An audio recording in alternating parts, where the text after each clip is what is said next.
eMarketer is your trusted partner for actionable data and insights on marketing, advertising, commerce, and entirely too much more. But did you know eMarketer also has a division focused on B2B media solutions? If you didn't, it's fine. Don't worry about it. You now know. Partner with eMarketer today and connect your brand messaging with our powerful audiences. You can head to a website. It's eMarketer.com/advertise if you would like to know more information. You might try Google, you might try Lycos or Yahoo or AltaVista or any of the search engines that were kind of vying for market dominance. And, Google was the one, obviously, that made it. But there was a time when, you had choices and the results were actually quite different.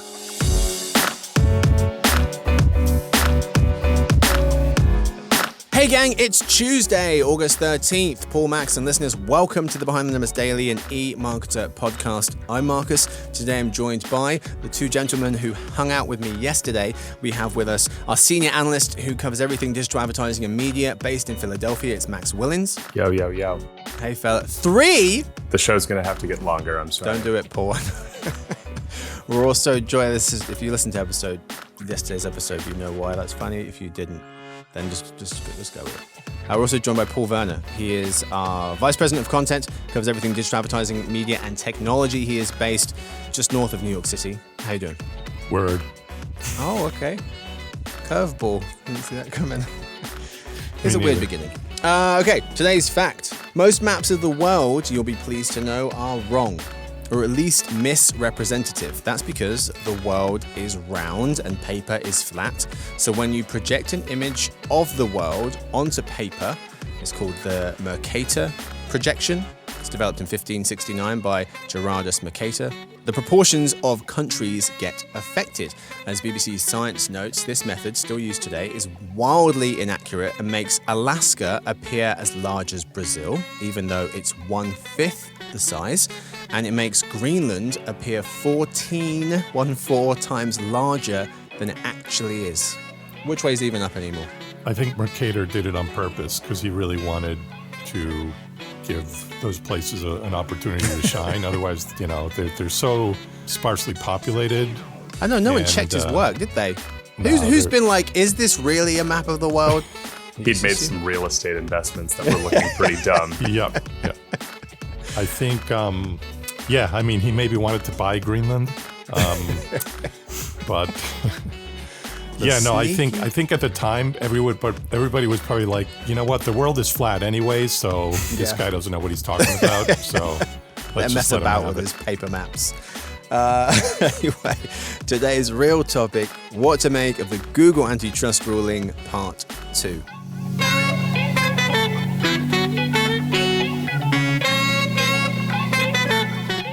Welcome to part 2. So we're talking about the Google antitrust ruling. What's going on? Federal judge Amit Mehta found Google's search business constitutes an illegal monopoly, saying that they are stifling competition by paying device makers like Apple billions of dollars to be the phone's default search engine, and also in turn overinflating ad prices. Google is appealing the ruling as they are adamant that folks use Google simply because it's the best. Yesterday we talked a bit about kind of initial reactions to the ruling and also what some of the penalties might be. What we think might happen there, the penalties being handed out in September. And for this episode, we're going to talk about what this actually means for Google and which of its competitors might benefit the most from this landmark ruling.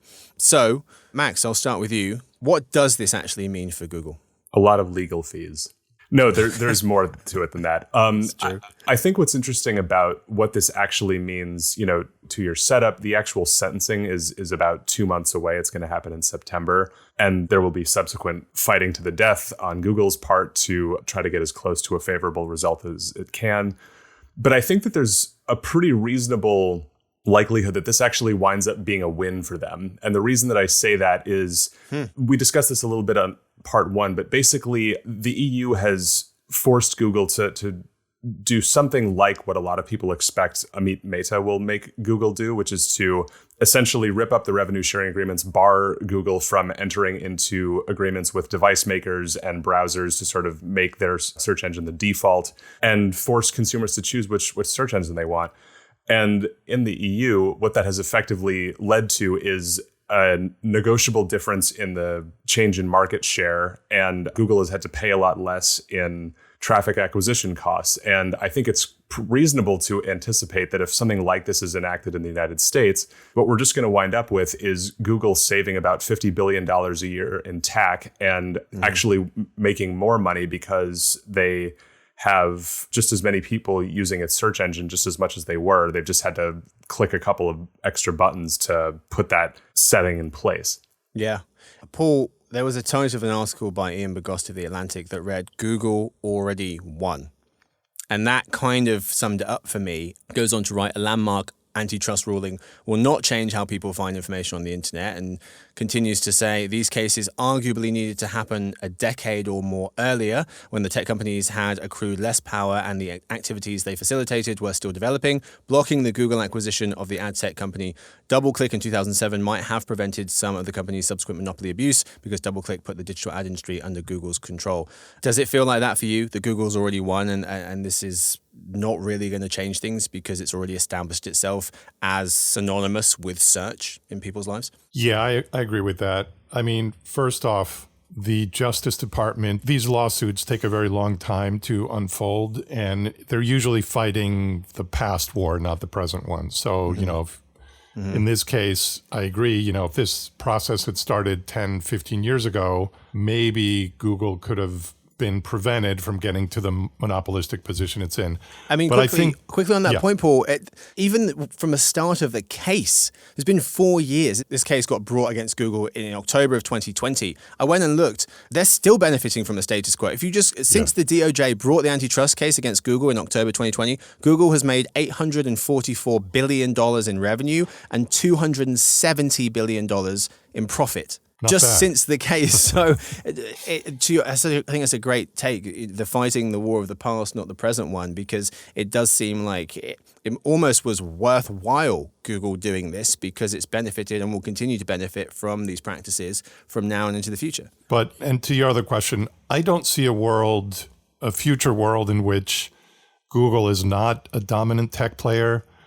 And I would say the same about all the other companies that are facing similar lawsuits or similar scrutiny. And, you know, you just have to look back at the history of some of these big antitrust cases, maybe the most relevant one being Microsoft, because obviously Microsoft is still here as a tech giant.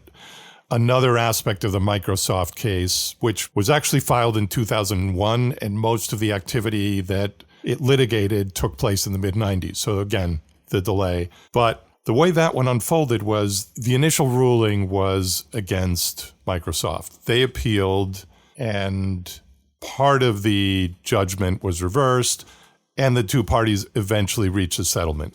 So, you know, these things aren't binary. It's not you win, you lose. It could come down to an appeal that changes, you know, some of the parameters, and then there could be a settlement. So a lot of things can happen, but they're going to happen over a long period of time. And I think at the end of the day, you know, Google they sort of own that search business in the sense of like brand equity. I mean, you know, when we say we're going to Google something, that's because of the brand that Google has established in search. It's synonymous with search.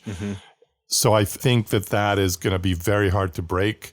And so again, if these contracts are voided, or if Google is not able to enter into similar contracts for being the default search engine, it's still not going to clip its wings when it comes to, you know, being essentially synonymous with search.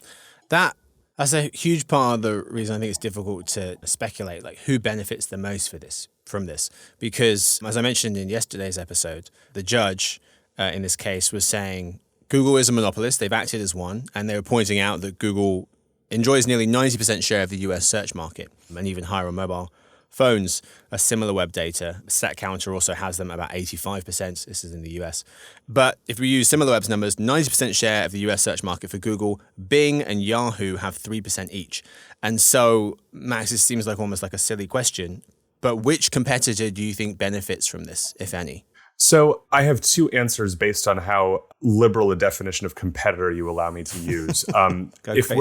If we're going to allow basically anybody that is a capital T tech, capital G, giant into the conversation, then I think that the answer is Apple. Because basically, assuming this plays out in a way that we seem all to feel confident that it will, which is that the default arrangements are a thing of the past, then basically all Apple gets to do is save itself about $20 billion a year in fees with a minimal hit to their user experience. And you could even go one step further and say that this is also potentially a crack open of the window for them to potentially launch a search engine, which is something that people have been sort of expecting them to do for a very, very long time.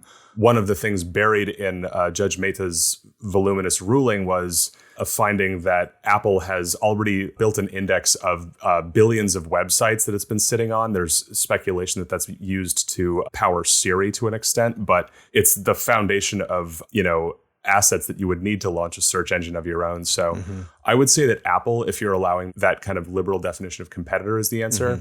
If we're going to confine it to search, then my answer is the field of Gen AI hopefuls. So that includes Search GPT, which is kind of in a closed beta, Perplexity, Arc, all of these search engines that are effectively offering a completely different value proposition in terms of how search functions for you. None of them really has a commanding position at the moment, but I think that if you're looking for something that might potentially get a big benefit out of this, it's folks that are looking to try something radically different. So I'm going to say that the field of Gen AI search hopefuls. Apple was the one that jumped out to me, in part because it's going to lose a lot of money from these payments from Google, and so they might need to launch their own search engine just to make up the lost revenue. And Google pays it about 18% of its operating profit. So it's a lot of money, and The Economist seems to agree. They were saying if that cozy kind of payments to be the default arrangement were banned, Apple would have a much bigger incentive to pursue the iPhone search business for itself. Going on to point out that in recent years, Apple has been started building an ad business around its App Store. Media analysts expect to see ads soon on its streaming service, Apple TV+. Search would be a tempting addition. Also, Siri getting an AI makeover, they point out, designed to help users with the kinds of tasks for which they might previously have sourced the web. So Apple's definitely one potential. Paul, is that who you start with? Yeah, I mean, I think it's reasonable to look at Apple, but I think Max is onto something by taking the conversation away from what I would call traditional search or legacy search, and Gen AI is the next frontier. So this could actually open opportunities for an entirely new search player to become dominant or to at least get enough market position to kind of change the dynamic. I would argue also that social search is, more and more of a thing. So that obviously, Meta is the first company that comes to mind, but let's not forget TikTok, which of course there's a whole set of, we've devoted entire episodes to TikTok. So the conversation there goes way beyond search, but search is more and more of a thing there. So I think we could be looking at a market that evolves in ways that none of us can envision. To the earlier point about fighting the last war, I think we're very focused on what Google has established for itself and what the market looks like today. But I think the indications that we're getting from these new technology paradigms are that search may be a very different looking thing in 5 years and 10 years. Yeah. It seems almost unfair to Microsoft that Bing hasn't got a look in. We talked about them last episode, Max, with you trying them out for a while, and Max didn't like it. That's where the conversation ends. Yeah, that's the summary, the Cliff Notes. But they currently have 3% share of the US search market, same as Yahoo. Google's got the rest. And Microsoft CFO Amy Hood said last year her company would get about $2 billion in ad revenue for every percentage point Bing gains in market share. So a huge incentive for them to try and swoop in and steal some of those search users away from Google. I'm with you though, Max. I'm trying to find a compelling argument as to why Bing can capitalize on this moment, but I just don't think it's going to benefit more than OpenAI. People have been using it for 15 years since it came out in 2009. They have an idea of what it's capable of, even though it's infused now with AI. So things like Search GPT, they're new, they're shiny, people associate them much more with the future with AI. And so I could see even folks like Search GPT, Perplexity, whoever, leapfrogging Bing. Yeah, this reminds me a little bit of what the search market looked like when it started back in the 90s, where you had a bunch of companies and they were basically all equal players at that time. And, for those of us who were around when pterodactyls with a silent P circled overhead, it was actually kind of fun. Like when you were going to go do a search, you might try Google, you might try Lycos or Yahoo or AltaVista or any of the search engines that were kind of vying for market dominance. And, Google was the one, obviously, that made it. But there was a time when, you had choices and the results were actually quite different. And that's why knowing what the benefits and the properties of each one were, was actually useful. So I think we're entering into a similar place with all of certainly the Gen AI based players that Max mentioned. So, I think that's kind of where we're going with this. Mm-hmm. We're just looking at a future that's just going to be very different from where we've been. Yeah. Well, we'll see who benefits from this the most. I mean, we have to wait for the penalties hearing in September when Judge Amit Mehta will decide what is going to happen to Google as a result of him ruling that they are an illegal monopoly. And then, Paul, as you mentioned in yesterday's episode, there's another DOJ case focused on Google's ad tech, which will go to trial same month in September of this year as well. So a lot to pay attention to. We'll definitely be covering more of this in the next coming weeks and months. Thank you so much to my guests, though, for being on today's episode and hang out with me yesterday. Thank you to Max. Always a pleasure, Marcus. Thank you. Yes, sir. Thank you to Paul. Peace out. And Paul wins! Winner! Well played. Thank you to Victoria, who edits the show, Stuart, who runs the team, Sophie does our social media. And thanks to everyone for listening in to the Behind the Numbers Daily and eMarketer podcast. You can hang out with Sarah Lebo tomorrow on the Reimagining Retail show, where she'll be speaking with David Morris and Sky Canavis all about what is next for Amazon's Just Walk Out technology.